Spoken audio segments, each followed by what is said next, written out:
Hello hi ನಮಸ್ಕಾರ, welcome to food media traveller. ನಾನು ಶರತ್ ಕುಮಾರ್. ಸ್ನೇಹಿತರೆ, ಇವತ್ತು ನಾವು ಶುಕ್ರವಾರಕ್ಕೆ ಬೇಕಾದಂಥ ಒಂದು ಕಬಾಬ್ ಮಾಡುವ. ಏನಿದು ಶುಕ್ರವಾರಕ್ಕೆ ಕಬಾಬ್ ಅಂತೇಳಿ ಯೋಚನೆ ಮಾಡಬೇಡಿ. ಶುಕ್ರವಾರದಲ್ಲಿ ತುಂಬ ಜನ ಗಂಡ್ಮಕ್ಳಾಗಲಿ ಅಥವಾ ಹೆಣ್ಮಕ್ಳಾಗಲಿ ಈ ಮಾಂಸವನ್ನು ತಿನ್ನೋದಿಲ್ಲ. ಆ ಸಮಯದಲ್ಲಿ ಕಬಾಬ್ ತಿನ್ನಬೇಕು ಅಂತೇಳಿ ಆಸೆ ಆಗುತ್ತೆ. ಆವಾಗ ಒಂದು ವೆಜ್ ಕಬಾಬ್ ಇದ್ದರೆ ಒಳ್ಳೆಯದಲ್ವ. ವೆಜ್ ಕಬಾಬ್ ಆಗಿರಬೇಕು, ಆದರೆ ಚಿಕನ್ ಕಬಾಬ್ ಥರನೇ ಒಂದು ಪೌಷ್ಟಿಕವಾದಂತಹ, ಅದಕ್ಕಿಂತ ಹೆಚ್ಚು ಪೌಷ್ಟಿಕತೆಯನ್ನು ಹೊಂದಿರಬೇಕು. ಇದಕ್ಕೆ ಒಂದು ಒಳ್ಳೆಯ ಫುಡ್ ಅಂತಂದರೆ ಸೋಯಾ. ನಿಮಗೆಲ್ಲ ಗೊತ್ತಿರ್ಬೋದು, ಸೋಯಾದಿಂದ ನಮ್ಮ ದೇಹಕ್ಕೆ ತುಂಬಾ ಬೆನಿಫಿಟ್ಗಳಿದೆ. ಅದೇ ಸೋಯಾವನ್ನು ನಾವು ಕಬಾಬ್ ಮಾಡಿ ತಿಂದರೆ ಹೇಗಿರುತ್ತೆ. ಇವತ್ತಿನ ವಿಡಿಯೋದಲ್ಲಿ ಸೋಯಾದ ಕಬಾಬ್ ಮಾಡೋದನ್ನ ಹೇಳ್ಕೊಡ್ತೀವಿ. ಅದು ಸಹ ಸ್ಪೆಷಲ್ ಆಗಿರುವಂಥದ್ದು. ನೀವು ನೋಡಿರ್ಬೋದು, ಮಾಮೂಲಿಯಾಗಿ ನೀವು ಸೋಯಾ ಕಬಾಬ್ ಮಾಡಿರ್ಬೋದು, ಆದರೆ ಇವತ್ತು ಸ್ವಲ್ಪ ಸ್ಪೆಷಲ್ ಆಗಿ ಮಾಡುವ ಅಂತ ಹೇಳಿ. ಯಾವ ರೀತಿ ಮಾಡೋದು, ಹೇಗಿರುತ್ತೆ, ಪ್ರತಿಯೊಂದು ತಿಳಿಸ್ಕೊಡ್ತೀನಿ. ಅದಕ್ಕಿಂತ ಮುಂಚೆ ನೀವು ನಮ್ಮ ಚಾನಲ್ಗೆ ಹೊಸಬರಾಗಿದ್ದರೆ ದಯವಿಟ್ಟು ಸಬ್ಸ್ಕ್ರೈಬ್ ಮಾಡ್ಕೊಳ್ಳಿ. ಹಾಗೆಯೇ ಪಕ್ಕದಲ್ಲ ಬೆಲ್ ಐಕನ್ನ ಕ್ಲಿಕ್ ಮಾಡಿ ಆಲ್ ಆಪ್ಷನ್ನ ಸೆಲೆಕ್ಟ್ ಮಾಡ್ಕೊಳ್ಳಿ. ನಮ್ಮ ಇದೇ ರೀತಿ ಪ್ರತಿಯೊಂದು ವೀಡಿಯೋಗಳ ನೋಟಿಫಿಕೇಶನ್ ಪಡಿಬೋದು. ಹಾಗೆಯೇ ವಿಡಿಯೋ ಮಿಸ್ ಮಾಡಿದೆ ಮೊದಲು ನೀವು ನೋಡ್ಬೋದು. ಸ್ನೇಹಿತರೆ, ನಾವಿವತ್ತು ತುಂಬ ಸಿಂಪಲಾಗಿ, ತುಂಬ ರುಚಿಕರವಾಗಿ, ಆರೋಗ್ಯಕ್ಕೆ ತುಂಬಾ ಬೆನಿಫಿಟ್ ಕೊಡುವಂಥ ಒಂದು ಸೋಯಾ ಕಬಾಬ್ನ ಮಾಡೋಣ. ಸ್ನೇಹಿತರೆ, ನಾವು ಹೆಚ್ಚು ಇಂಟ್ರೊಡಕ್ಷನ್ ಕೊಡೋದು ಬೇಡ, ಅಡುಗೆ ಮನೆಗೆ ಹೋಗುವ. ಸೋಯಾ ಕಬಾಬ್ ಮಾಡೋದು ಹೇಗೆ ಅಂತೇಳಿ ನೋಡುವ. ಸ್ನೇಹಿತರೆ, ನಾವಿವತ್ತು ಸೋಯಾಬೀನ್ ಕಬಾಬ್ ಮಾಡಲಿಕ್ಕೆ ಒಂದು 3 ಮುಷ್ಟಿಯಷ್ಟು ಸೋಯಾಬೀನ್ನ ತಗೊಂಡಿದ್ದೀವಿ. ನಾವು ಒಂದು ಪಾತ್ರೆಯಲ್ಲಿ ನೀರಿಟ್ಟು ಈ ನೀರಿಗೆ ಸೋಯಾಬೀನ್ನ ಹಾಕ್ಕೊಳ್ತಿದ್ದೇವೆ. ಈ ಸೋಯಾಬೀನ್ ಯಾಕೆ ಹಾಕ್ಕೊಳ್ತಿದ್ದೇವೆ ಅಂತಂದರೆ, ನಾವು ಇದನ್ನಿಗೆ ಬೇಯಿಸ್ಕೋಬೇಕು. ಬೇಯಿಸಿದ ನಂತರ ನಮಗೆ ಕಬಾಬ್ ಮಾಡಲಿಕ್ಕೆ ಆಗುತ್ತೆ. ನಾವಿಲ್ಲಿ ಸುಮಾರು 4 ಜನಕ್ಕೆ ಬೇಕಾಗಷ್ಟು ತಗೊಂಡಿದ್ದೇವೆ. ನಿಮಗೆ ಜಾಸ್ತಿ ಬೇಕಂದರೆ ಜಾಸ್ತಿನ ಹಾಕ್ಕೊಳ್ಳಿ.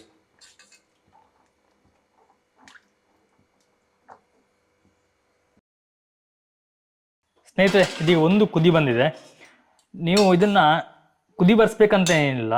ನೀವು ಕುದಿ ಬಂದಿರೋ ನೀರಿಗೆ ಹಾಕಿ ಒಂದು 5 ನಿಮಿಷ ಬಿಟ್ಟರೂ ಆಗುತ್ತೆ.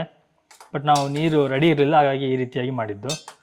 ಇದೀಗ ಬಿಸಿನೀರಲ್ಲಿ ಚೆನ್ನಾಗಿ ನೆಂದಿದೆ. ನಾವೀಗ ಇದನ್ನು ನೀರನ್ನ ತೆಗಿಬೇಕು. ನೀರು ನಾವು ಹಿಂಡಬೇಕಂತಂದರೆ ಸ್ವಲ್ಪ ತಣ್ಣಗಾಗಬೇಕು. ಹಾಗಾಗಿ ಬಿಸಿನೀರನ್ನು ತೆಗೆದು ಇದನ್ನ ತಣ್ಣೀರಿಗೆ ಹಾಕ್ಕೊಳ್ತಿದ್ದೇವೆ.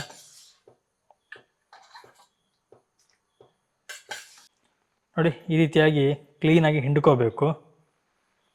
ಹಿಂಡಿ ನಾವು ಇನ್ನೊಮ್ಮೆ ಬೇರೆ ನೀರು ಹಾಕ್ಕೊಳ್ತಿದ್ದೇವೆ. ಯಾಕೆ ಅಂತಂದರೆ, ಕೆಲವರಿಗೆ ಇದರ ಸ್ಮೆಲ್ ಅಷ್ಟೊಂದು ಇಷ್ಟ ಆಗಲ್ಲ. ಹಾಗಾಗಿ ಕೆಲವು ತಿಂದೇನೆ ಬಿಟ್ಟಿರ್ತಾರೆ. ಅಂಥವರಿಗೆ ಒಂದು ಟ್ರಿಕ್ಸ್ ಅಂತೇಳಿ ಅಂದ್ಕೊಳ್ಳಿ. ನಾವು 2ರಿಂದ 3 ಸಲ ಇದನ್ನು ಕ್ಲೀನಾಗಿ ಹಿಂಡಿ ನೀರನ್ನು ತೆಗೆದು ಚೆಲ್ಲಬೇಕು. ಹೀಗೆ ಮಾಡೋದ್ರಿಂದ ಇದರ ಸ್ಮೆಲ್ಲು ಹೋಗುತ್ತೆ. ತಿನ್ಲಿಕ್ಕೆ ಸಹ ತುಂಬ ಖುಷಿ ಅನಿಸುತ್ತೆ. ನೋಡಿ, ಇದರ ನೀರು ಹೇಗಿದೆ. ಈಗ ನೋಡಿ, ನೀರು ನಾವು ಇನ್ನೊಂದು ಸಲ ಮಾಡಿದಾಗ ಕ್ಲೀನಾಗಿ ಹೋಗುತ್ತೆ. ನೋಡಿ, ನಾವು ಎಷ್ಟು ಸಾಧ್ಯನೋ ಅಷ್ಟು ಕ್ಲೀನಾಗಿ ಇದನ್ನ ಹಿಂಡ್ಕೊಂಡಿದ್ದೀವಿ. ಅದೇ ರೀತಿ ಎಲ್ಲದನ್ನು ಹಿಂಡ್ಕೊಂಡ್ರೆ ಆಯಿತು.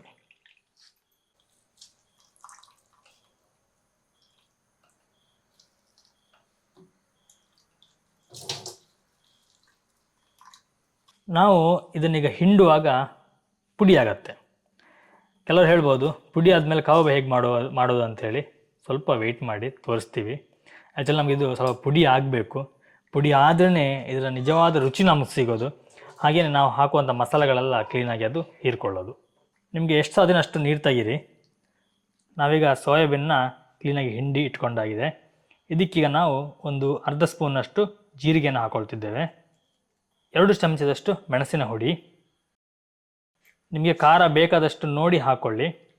ನಾವಿಲ್ಲಿ 4 ಚಮಚದಷ್ಟು ಅಕ್ಕಿ ಹುಡಿಯನ್ನು ಹಾಕ್ಕೊಳ್ತಿದ್ದೇವೆ.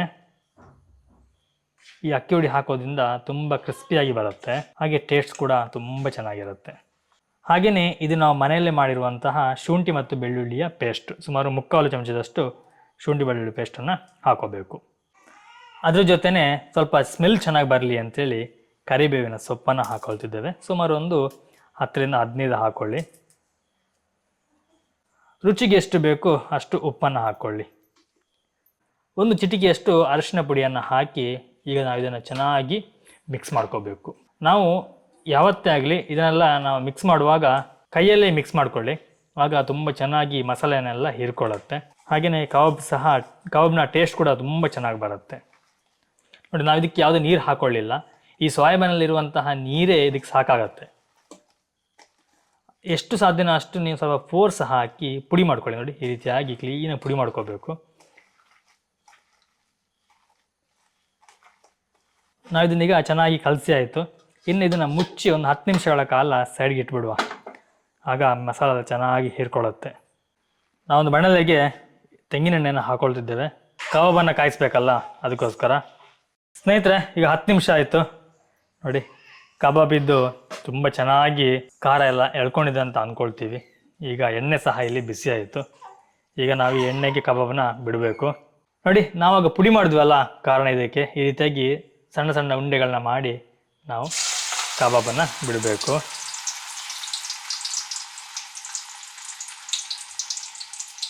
ಇದೇ ರೀತಿ ಸಣ್ಣ ಸಣ್ಣ ಉಂಡೆ ಮಾಡಿ ಬಿಟ್ಟರಾಯಿತು. ಹಾಗೆ ನಾವು ಕಬಾಬ್ ಬಿಡೋ ಮುಂಚೆ ಎಣ್ಣೆಯನ್ನು ಬಿಸಿ ಮಾಡ್ತೀವಲ್ವ, ಆವಾಗ ಒಂದು ಮೀಡಿಯಮ್ ಫ್ಲೇಮಲ್ಲಿಟ್ಟೆ ನೀವು ಎಣ್ಣೆಯನ್ನು ಬಿಸಿ ಮಾಡ್ಕೊಳ್ಳಿ.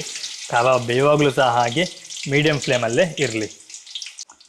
ನಾವೀಗ ಒಂದು ಸೈಡ್ನ ಕಾಯಿಸ್ಕೊಂಡಿದ್ದೀವಿ. ಮಗ್ಚಿ ಹಾಕಿ ಕ್ಲೀನಾಗಿ ಇನ್ನೊಂದು ಬದಿಯನ್ನು ಸಹ ಕಾಯಿಸ್ಕೊಳ್ಳೋಣ.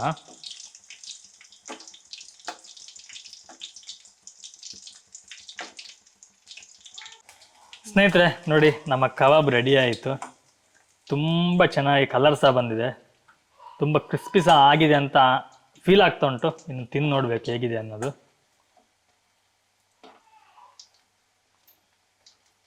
ಯಾರು ಚಿಕನ್ ತಿನ್ನೋದಿಲ್ವೋ ಅಂಥವರಿಗೆ ಕಬಾಬ್ ತಿನ್ನಬೇಕು ಅಂತ ಆಸೆ ಆಗುತ್ತೆ.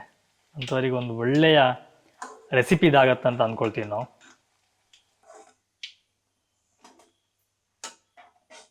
ಇನ್ನು ಉಳಿದಿರುವಂಥ ಕಬಾಬನ್ನು ಸಹ ಅದೇ ರೀತಿ ಸಣ್ಣ ಸಣ್ಣ ಉಂಡೆ ಮಾಡಿ ಎಣ್ಣೆಗೆ ಹಾಕಿದ್ರಾಯಿತು.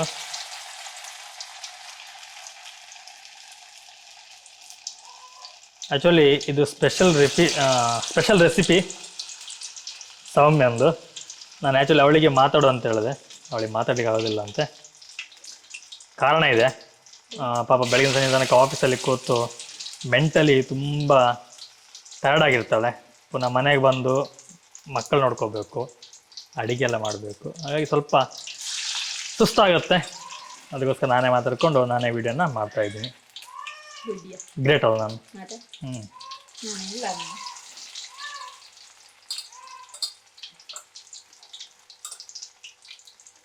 ಆ್ಯಕ್ಚುಲಿ ಹೇಳಿ ಒಂದು ಫೀಲ್ ಇತ್ತು. ಮೊನ್ನೆಯಿಂದ ಹೇಳ್ತಾ ಇದ್ಲು, ನಾನ್ ವೆಜ್ ತಿನ್ನೋರಿಗೆ ಕಬಾಬ್ ತಿಂತಾರೆ, ವೆಜ್ ತಿನ್ನೋರು ಏನು ಮಾಡೋದು ಅಂತ ಹೇಳಿ. ಓ, ಇದು ನಿಂಗೋಸ್ಕರ ಮಾಡಿದೀಗ? ಆಯ್ತು ಸರ್. ನಾನು ಅಂದ್ಕೊಂಡೆ ವೆಜ್ ತಿನ್ನೋರಿಗೋಸ್ಕರ ಅಂತ ಅಂದ್ಕೊಂಡೆ. ಅಲ್ಲ, ಇಲ್ಲ ಇಲ್ಲ, ಅವಳಿಗೆ ಶುಕ್ರವಾರ ದಿನ ಹಾಕೋದಕ್ಕೋಸ್ಕರ ಒಂದು ರೆಸಿಪಿ ಹೊಸದೀಗ. ಹೌದು, ಆ್ಯಕ್ಚುಲಿ ನಾವು ಇದನ್ನು ಮುಂಚೆನೆ ಮಾಡಿ ಟ್ರೈ ಮಾಡಿದ್ದೀವಿ. ತುಂಬ ಚೆನ್ನಾಗಿ ಬಂದಿದೆ. ತುಂಬ ಚೆನ್ನಾಗಿ ಬಂದಿರೋದಕ್ಕೋಸ್ಕರ ನಿಮಗೂ ಸಹ ತೋರಿಸೋಣ ಅಂತ ಹೇಳಿ. ನೋಡಿ, ನಮ್ಮ ಕಬಾಬ್ ರೆಡಿಯಾಗಿದೆ.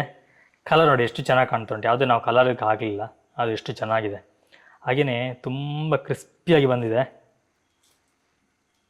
ಒಳಗೆ ಬಂದಿದೆಯಾ? ಚೆನ್ನಾಗಿಲ್ಲ? ಸೂಪರಾಗಿ ನೋಡಿ. ಒಳಗೆ ನೋಡಿ, ನಾವೊಂದು ವೇಳೆ ಪುಡಿ ಮಾಡದೆ ಇಡೀನ ಹಾಕಿದರೆ ಈ ರೀತಿಯಾಗಿ ನಿಮಗೆ ಒಳಗಡೆ ಖಾರ ಹಿಡಿಯೋದಿಲ್ಲ. ಹಾಗೆಯೇ ಈ ಸೋಯಾಬೀನ್ ಹೇಗೆ ಅಂತಂದರೆ ಮೇಲ್ಗಡೆ ಕೋಟಿನ ತಗೊಳುತ್ತೆ, ಅದ್ರ ಒಳಗಡೆ ನೀವು ಯಾವುದೇ ಮಸಾಲನ ಹೀರ್ಕೊಳ್ಳೋದಿಲ್ಲ. ಅದಕ್ಕೋಸ್ಕರ ಈ ರೀತಿ ಮಾಡಿ ಹಾಕೋದ್ರಿಂದ ನಿಮಗೆ ಆ ಸೋಯಾಬೀನ್ನ ಆ ಸ್ಮೆಲ್ ಸಹ ಬರೋದಿಲ್ಲ. ಹಾಗೆ ಅದರ ಟೇಸ್ಟ್ ನಿಮಗೆ ಕೆಲವರು ಇಷ್ಟ ಆಗದಿದ್ದವರಿಗೆ ಆ ಟೇಸ್ಟ್ ಸಹ ಅಷ್ಟೊಂದು ಸಿಗೋದಿಲ್ಲ. ಚೆನ್ನಾಗಿ ಮಸಾಲ ಎಲ್ಲ ಹೀರ್ಕೊಳ್ಳುತ್ತೆ. ಓಕೆ, ಈಗ ತಿಂದು ಟೇಸ್ಟ್ ನೋಡ್ತಿದ್ದಾಳೆ. ಎಂತ ಸೇಮ್ ಚಿಕನ್ ಕಬಾಬ್ ಅಲ್ಲ? ಶುಕ್ರವಾರ ರೆಡಿ ಆಯ್ತಾ? ಒಂದು ಸೂಪರ್. ಆಲ್ಮೋಸ್ಟ್ ಶುಕ್ರವಾರ ಮಾಡ್ತಾಳೆ. ಇದರಲ್ಲಿ ಊಟ ಅಂತೂ 100%. ನೀವು ಸ್ವಲ್ಪ ತಗೊಳ್ಳುವವರು ತುಂಬ ಇಷ್ಟು ಊಟ ಮಾಡ್ತೀರಾ. 100% ಹೇಳ್ತೀನಿ. ಒಮ್ಮೆ ಟ್ರೈ ಮಾಡಿ, ಇಷ್ಟ ಅಂತೂ ಗ್ಯಾರಂಟಿ ಆಗ್ತದೆ. ಯಾಕಂದರೆ ಅಷ್ಟು ಚೆನ್ನಾಗಿ ಆಗ್ತದೆ. ಮತ್ತೇನು ಕಷ್ಟ ಸಹ ಇಲ್ಲ. ಹೇಗೂ ಬಿಸಿ ನೀರು ಇರ್ತದೆ, ಬಿಸಿ ನೀರಿಗೆ ಹಾಕಿ ಮಾಡೋದು ಅಷ್ಟೇ. ಹೌದು, ಆ್ಯಕ್ಚುಲಿ ಈ ಬೇಳೆ ಸಾರು ಮತ್ತು ನನ್ನ ಇದು ಹೇಳ್ತಿದ್ದೀನಿ ಟೇಸ್ಟು.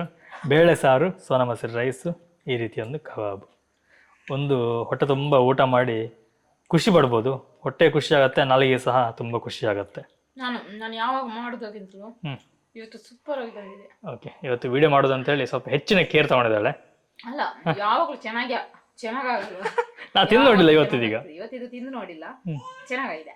ಓಕೆ ಸ್ನೇಹಿತರೆ, ನೋಡಿದ್ರಲ್ಲ, ಇದಿಷ್ಟು ತುಂಬ ಈಸಿಯಾಗಿ ತುಂಬ ಟೇಸ್ಟಿಯಾಗಿ ಮಾಡುವಂಥ ಸೋಯಾ ಕಬಾಬ್ನ ಸಿಂಪಲ್ ರೆಸಿಪಿ ಆಗಿತ್ತು.